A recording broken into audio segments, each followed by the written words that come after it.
Hey guys, Young here. So today I'm going to share with you guys more on Broadcom. So if you guys don't know what's Broadcom, Broadcom is actually one of the largest chip maker in the world.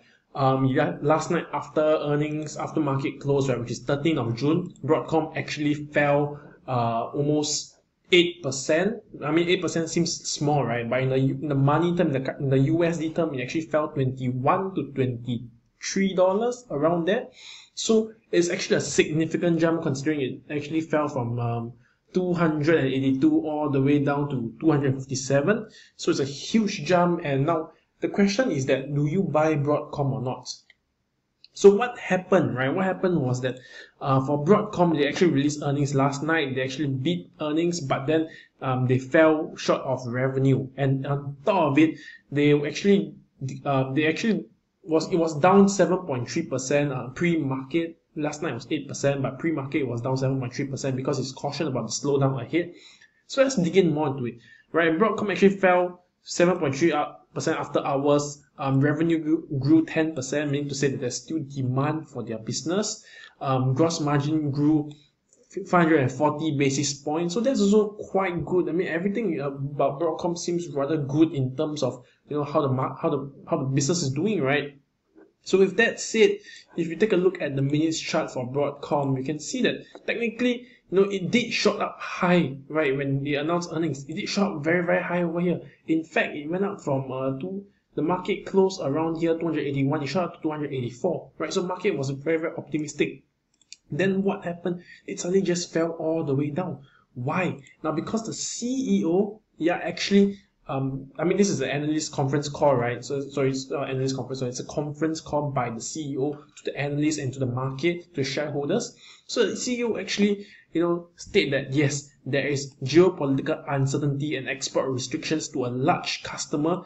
By this, he's actually referring to Huawei, because Huawei, I'm not too sure if it's actually written here, but if I'm not wrong, Huawei is actually contributes to over 900 million. Is it 900 million? Someone can someone help me check out on it? $900 million worth of revenue last year for Broadcom, and because of it, because of the Donald Trump's trade restriction, which ironically they are going to extend for 2 more years, right? So it's a funny story there. So anyway, because of that, they actually stopped their business dealings with them, and they lose a huge, significant revenue business, which is it's going to be affecting a future growth, future sales, future revenue, right? So that's why they actually guide down for their earnings in the future. And also they also mentioned that aside from Huawei, other companies also stopped, didn't really buy so much chips, because not potato chips, other processing chips, AI chips, etc., etc., because of all this geopolitical uncertainty. So it's not just Huawei,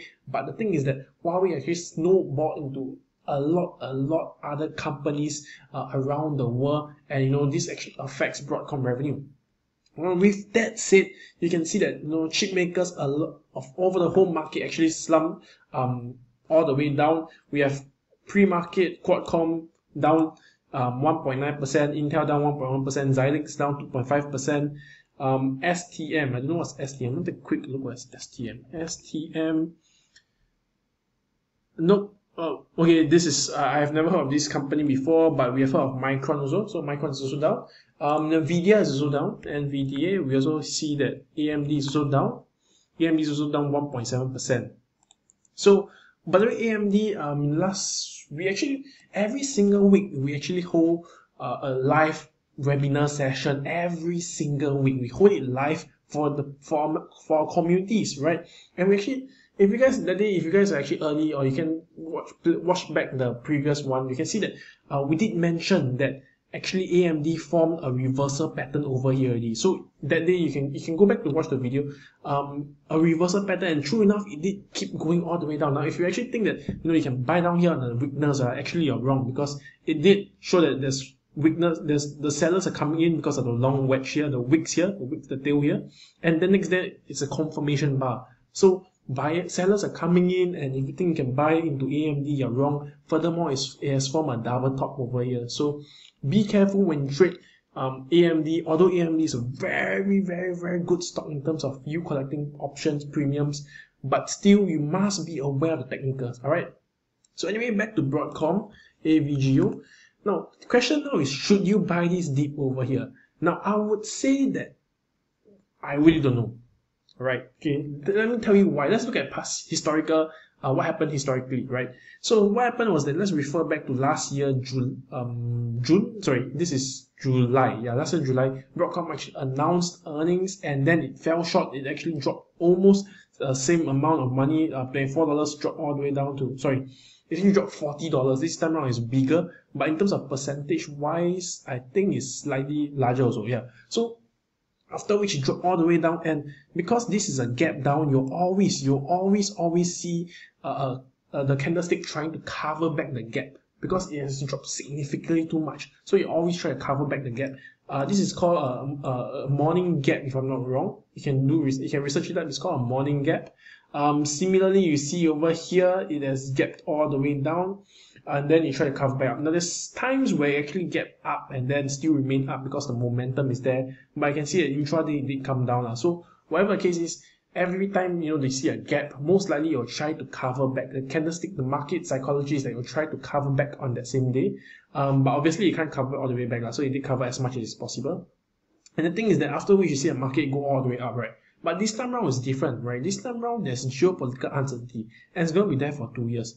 The thing is that we're not too sure how it's affected the other chip maker company, because Broadcom is the first chip maker company to announce that they're being affected because of Huawei, right? And this time around we really are not too sure. So what I can suggest is that you can actually have a 3 days rule. Every single time a new company IPO or a company reports earnings, have a 3 days rule. Keep a 3 days rule, right?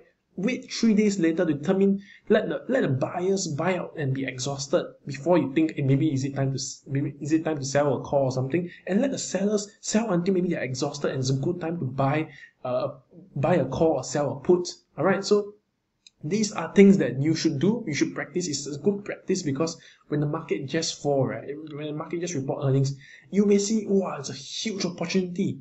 But then you will never be so sure that the market, whatever you do is aligned with what the market is thinking. Because end of the day, none of us is smarter than the market. The market is manipulated by a lot of big financial institutions. All right, so have a 3 days rule. There's nothing wrong with a 3 days rule. Even let's think about it, even if you look at 3 days rule, imagine you wait 3 days rule. So first day, right, imagine you buy here, next day you drop all the way down, you'll panic, you'll sell away. So every 3 days rule, there was actually around here, you buy around here or here, you keep it for like a few months, in the end Broadcom still went up, right? It still went up a lot. So yeah, I hope you guys actually learned something from this video. Do not ever rush to buy in a single IPO or after earnings. It's always good to watch and observe what the market want to do. Okay, thank you very much for tuning in. I'm Yonik. See you soon. Bye bye.